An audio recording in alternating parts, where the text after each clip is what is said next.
Hello and welcome to the Comic Cave. I'm Ramsey, aka Captain Away, and today I'm looking at the 2011 to 2015 series Action Comics, part of DC's The New 52. As you probably already know if you're watching this video, since you all seem to love me covering the New 52, when Flashpoint rebooted the DC universe into the New 52, DC would establish the entire history of their comics universe as having occurred over a period of 5 years. That is, essentially, 5 years from the formation of the Justice League to the start time of most issue number 1s that DC was putting out under this new imprint. That 5 years would sort of become 6 years when Scott Snyder added in the whole 0-year event for Batman that would see tie-ins in a bunch of other series, but really the main focus was just on the 5-year history of these characters. This 5-year gap can be a bit confusing because it contains a mixture of considering certain previous comics as being part of canon continuity for the universe and some comics as not, and DC never really made particularly clear which were which. It's especially confusing because some storylines would seem to be canon even if they couldn't be because characters from that story no longer existed in the New 52 universe, or were drastically different. To somewhat help with some of that confusion, certain comics did exist to help establish and clarify some past history of characters. These included the 0 issues that every New 52 series had, the 0-year event I just mentioned, or things like the first Justice League arc, which was set 5 years in the past. And Action Comics. Unlike the other Superman comics of the New 52, which would all be set in the present day, Action Comics took us 5 years into Superman's past, to some of his earliest days in Metropolis as he broke onto the scene and became truly a superhero for the first time. So let's see just how that goes for him and take this away.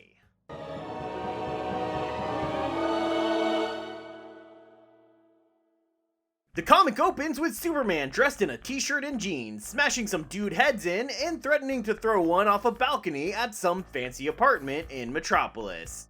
Yeah, you're right. That sure ain't Superman. At least not any Superman anyone is familiar with. But with the New 52 came a chance to try new things, and they wanted the chance to bring a bit of a different perspective to Superman. To do that, writer Grant Morrison and penciler Rags Morales wanted to bring the Man of Steel back down more to his origins in the original Action Comics, making him more of a guy who just kinda showed up to smash things and whose powers were significantly less. At least less than what most audiences would be familiar with today. So the whole leaping tall buildings and being faster than a speeding bullet and only just stronger than a locomotive thing is going to be literally shown as being the case for him here. No flight, no endless strength levels, and not completely invulnerable either. He gets pretty bruised up from his showdowns and blames it on being bugged constantly when he's being Clark Kent, though he's also invulnerable enough to survive being pinned to a wall by a speeding train. Let me explain how we get to this point. Superman's goal in the beginning here is to bring down a man with the unlikely name of Glenn Morgan, owner of Global Broadcasting, which as we saw in the other New 52 Superman comic would eventually come to buy the Daily Planet. Superman basically bullies Glenn Morgan into confessing all of his crimes, but one of Glenn Morgan's ex-enforcers sets off a bullet train to run wildly, no brakes, and so Superman shows up to stop it. But it turns out that the enforcer was actually working for Lex Luthor, who was busy working for the US Army, as a consultant for Lois Lane's father, General Sam Lane, and was hired to deliver Superman for the Army. So when that out-of-control train pins Superman to a wall, he does just that, and does it right at 8 PM too, the exact deadline General Lane gave him to deliver by. Nice power play there, Lex. Though, Superman only showed up to the train when he did thanks to knowing Lois and Jimmy were getting on the train, and if he hadn't had that forewarning, wouldn't have arrived in time to stop the train right at the Daily Planet like that, so that wouldn't have worked out, so it doesn't really make sense that this was his plan, but, sure. Still a pretty cool moment, I guess. Once they have hold of him, the military under Luthor's direction immediately start torturing him, electrocuting him, and spraying deadly gas into the room. This gets us a brief cameo with Dr. John Henry Irons, better known as Steel, who doesn't like them torturing Superman and so stops them by quitting the army. I'm sure that's very effective. It's fine though, because Superman gets himself out, though not before discovering that they're also keeping his baby ship in the base. And Superman apparently doesn't know yet that he's an alien from Krypton, so he has no reaction to the word when Luthor says it and is confused by the presence of the ship. Almost immediately after escaping the base, we get a Brainiac attack, with the Collector of Worlds bottling up downtown Metropolis and taking it away into space onto his super cool new Robot Cthulhu spaceship, as we learn that he was working this whole time with Luthor. What a bastard. Despite the fact that we've repeatedly established that it's somewhat difficult for Superman to leap tall buildings and that he hasn't yet run over 600 miles per hour, he simply jumps into space to go after Brainiac and save Metropolis. See, it's fine because he's stepping stones off of a satellite. That's how that works, right? On Brainiac's ship, we learned that said Brainiac infiltrates planets he's planning on collecting by first becoming their computer systems, which is why Computo, as he was originally called, later became Brainiac on Krypton and then the Internet on Earth. Which I guess means that along with the cities he saves from destruction, Brainy also saves a massive amount of porn and useless YouTube videos of dudes whining about comic books.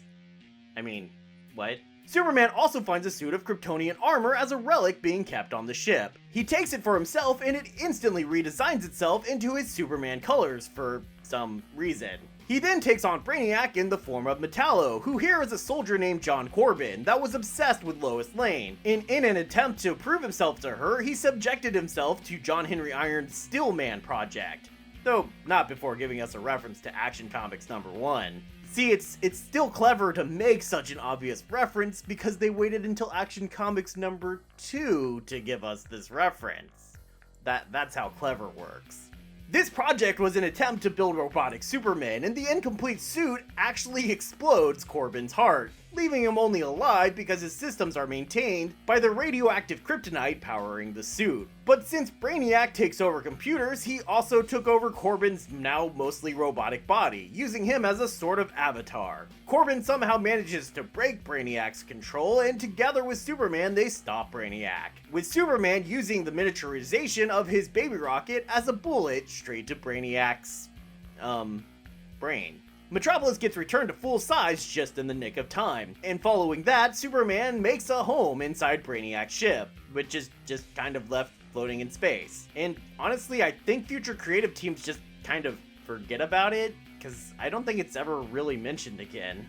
Oh well. Volumes 2 and 3 of Morrison's run then go off the f***ing deep end. He reintroduces old 5th dimensional villain Mr. Mxyzptlk. Mixie was, in the old comics, just a sort of comedic nuisance more than an actual villain. But here he basically is made into God, as Morrison claims Mxyzptlk created Earth, along with about 332 other planets, I think, simply to have heroes on them that he could challenge for the entertainment of other 5th dimensional beings. This entertainment made Mixie the official jester for the King of the 5th Dimension, and their original jester, Vindictivix, in anger, attempts to destroy Superman, since he's everyone's favorite hero from these 333 worlds. So he appears in multiple points throughout Superman's life, being the one responsible for the death of Superman's parents when he was still a teenager, a change from the original Superman story, to helping set up the events leading to Glenn Morgan's fall in The Rise of Lex Luthor, and appearing much, much later when Superman is still alive on a dying future Earth with a red sun.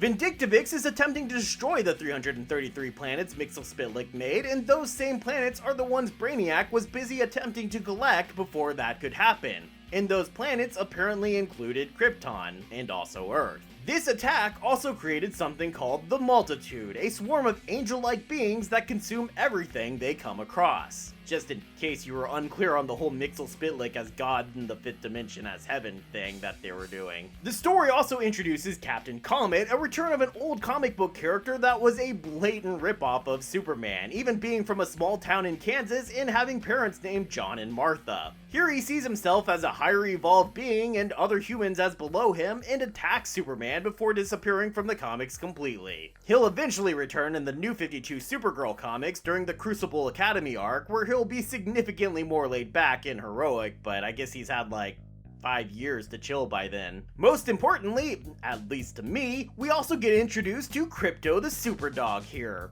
Superman's father Jor-El apparently created the super pup using some kind of DNA sequencer thing, and Krypto actually defended baby Kal-El from a Kryptonian criminal named Zadu, though in the process the two would get pulled into the Phantom Zone. After Superman brought Brainiac's Kryptonian stuff into his Fortress of Solitude, Zadu builds some armor that lets him control how ghost-like he is through willpower, and manages to escape, trapping Superman in the Phantom Zone with Krypto and a Phantom Stranger cameo. Superman willpowers his tangibility back to himself and takes Zadu's armor, switching their places once again to get out of the Phantom Zone, although he does make sure to bring his faithful puppy right along with him. And as we see in a side story, one of many we get from the early issues, even while trapped in the Phantom Zone, Krypto could still see Superman in his world, and spent most of the time that he was trapped hanging out like a ghost pup around Clark. Who's a good dog? Yes you are, yes you are.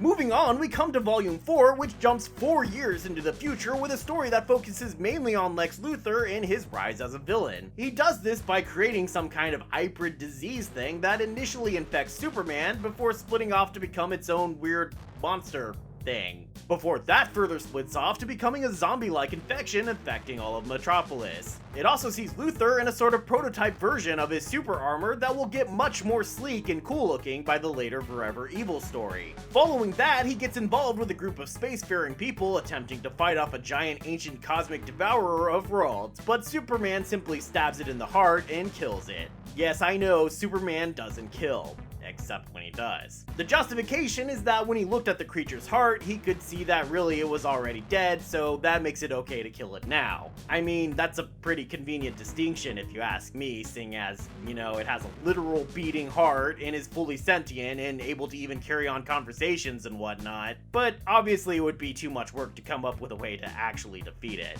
Also, you're telling me that this thing has existed for thousands of years and gone around devouring countless numbers of planets, and Superman is the first person to think of just stabbing it in the damn heart? Maybe those planets kinda deserve to die a little bit, you know what I'm saying? We also get a short little story about how Superman's parents got together, which is written by Scott Loeb, who didn't do the Superman title much good, but I'm a sucker for history stories and I like learning about Krypton's past, so I thought it was pretty cool. We then move on to Volume 5, with Greg Pak taking over the writing and Aaron Kuder taking over pencils, and the team will pretty much carry the title through the rest of the New 52. At this point, the series finally catches up with the timeline, but takes a drastically different direction for the character. Here, we're reintroduced to Lana Lang, Superman's high school sweetheart, who has grown up to be an extremely brilliant and talented mechanical engineer. We also spend a lot of the rest of the comic in Smallville, and that's both in the present and the past, like in the 0-year tie-in issue that shows us some of Clark and Lana's past relationship, and also sees Superman try and punch the hurricane that hit Gotham during the 0-year in the face. Okay, so actually he tries to stop it by creating a reverse cyclone that will cancel out the winds and pressure system of the actual cyclone, but can't do it because he can't fly yet, and that's obviously a much more reasonable and intelligent thing to do, but it's more fun to say punch a hurricane in the face, and it's also surprisingly fairly out of character for New 52 Superman to show up and not immediately try to punch something in the face, so that's what I'm going with. But more in the present day, Lana Lang is working for a company trying to drill their way down to the center of the earth or some shit in South America, when they accidentally pull a Doctor Who and discover an entire ancient civilization hidden down there, starting with a giant monster calling it himself Baka. And I'm assuming either the writers didn't know that Baka was the Japanese word for, idiot or something, or they just wanted us to know that Baka is, in fact, a total tsundere. When Superman shows up to help out, he actually doesn't want to fight the monster, which is not the New 52 Superman I'm used to from the other Superman comic I just reviewed. Just punch the damn thing already, jeez. But instead, he realizes that Baka is not a monster and tries to reason with him. But a bunch of humans there just make things worse by attacking the creature. Especially this one human named Ghost Soldier, who can literally ghost through things, allowing him to actually hurt Superman by just kind of phasing a blade inside of him. Ghost Soldier works for The Tower, an organization run by a woman named Harrow, who is able to raise a literal ghost army to do her bidding. I'm not gonna lie, that's actually pretty cool.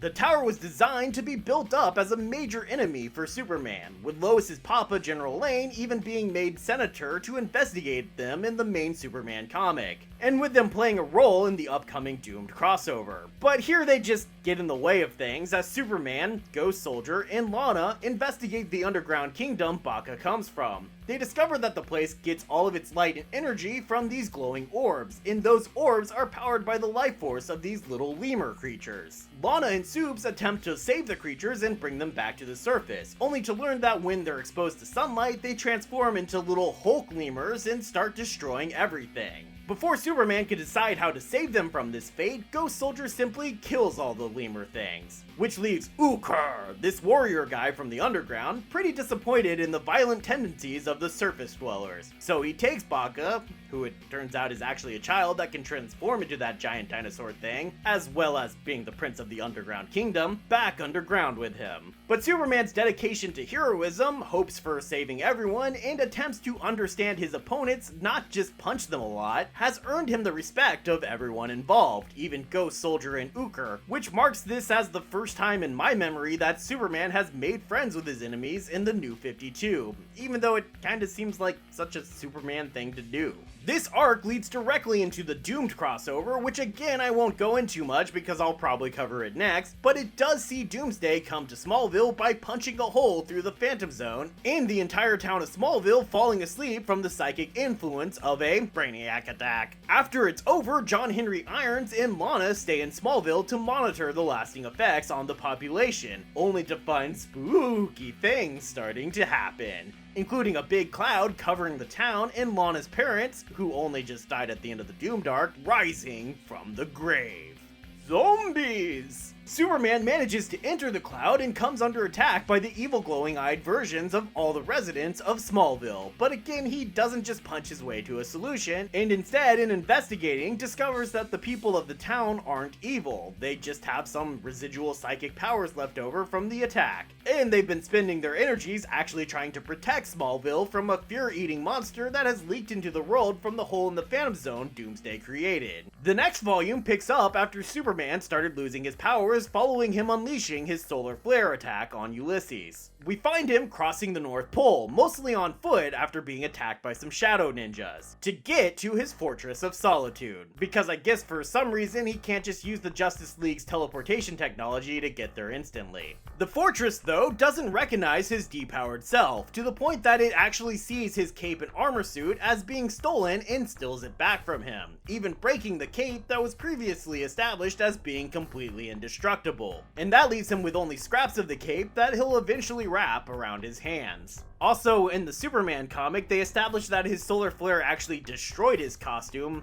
except for the cape, but I guess they decided to backpedal very quickly from that happening. He then returns to Metropolis, where he'll spend the rest of the series, despite spending the rest of the Superman series in Oakland participating in Myth Brawl. I would say he's Superman so he can be in two places at once, but you know, right now he's significantly less Superman. With this following the reveal of his secret identity, Supes is surprised to find that people living on his old block were excited to learn they lived near the hero and have taken to the streets in a show of support for him. But the police don't like Superman or the citizens of this Kentville, as they call the gathering, so there's a tense showdown between the citizens, as led by firefighter Lee Lambert, and the police, with Superman in the middle trying to protect everyone. It's a pretty powerful moment, especially in light of all the conflicts between citizens and police we've been seeing in the past decade, especially with the way the police attempt to intentionally provoke the protesters to violence to be able to justify a violent response, even if the entire theme gets a little undercut by the arc of the comic reasserting itself when the head police officer turns out to be another of those weird shadow monster things. It seems Metropolis's mayor is, in fact, the head shadow monster, who calls herself Wrath and is able to infect others with a black oil that drives people into a mad rage. They even, at one point, attempt to bomb Houston with bombs filled with the black oil. But thankfully Superman, as he always does, saves the day by kinda sucking all the black oil into himself and accepting that anger.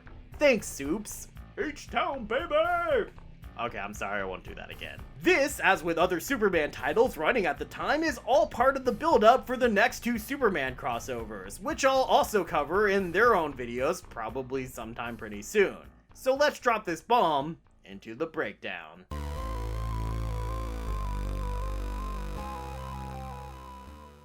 Morrison's opening run on this series really focuses on the action part of the title, and despite being a mostly straightforward story, is a fun take on the Superman mythology with lots of cameos and references for longtime fans. These issues were probably some of the most successful and acclaimed of the early New 52, and I think that pretty much led to almost all of the decisions being made in the later Superman comics, such as why Brainiac plays such a big role later, and why they get him back into a t-shirt and jeans and depower him in the later days. Following this introductory arc, though, Morrison's run becomes absolutely bonkers, and it feels like it's bonkers just for the sake of being bonkers, which is honestly hard to want to follow and keep reading, even though it concludes as a fine enough story overall. The comic really doesn't shine through, in my opinion, until Greg Pak and Aaron Kuder take over, as they bring us a vision of Superman who is wholesome, inspired to be good by his parents, and tries to be understanding and caring, not just the arrogant, snarky jerk that he is in much of the rest of the New 52, especially in Scott Lobdell's run on Superman. While none of these stories have the capability of standing out as some of the greatest or most memorable of Superman's over 80-year history, the team proved that telling interesting, enjoyable, and meaningful Superman stories is still possible. And I think their run on this series might be one of the most underrated things to come out of the New 52. So to my own surprise, I'm giving this series a recommendation level of high. As I said, it's not the best or most memorable of Superman stories, but it's overall a strong and easy to read series that's especially worth checking out for fans disappointed with other New 52 Superman comics. The collected editions get 2 Kryptonite rocks, 4 Superman t-shirts, and 3 Kryptonian armor suits. That's of course moving from bad to good, which will then break down like this. Volumes 1, 2, and 5 are packed with content, with Volume 1 even having 8 issues, and they all have great bonuses including cover galleries and large sketchbook segments, including even commentary from the creators. Volumes 3, 6, 7, and 8 all have 6 or 7 issues, and a decent amount of the same types of bonuses, just a little less of them. Volume 9 has only 5 issues and a small cover gallery. Volume 4 is fairly packed with 6 issues and an annual, but it only has 2 bonus covers and is probably the most forgettable volume of the series, and I'm probably being a little unfair to it, but hey, maybe they should have done more to impress.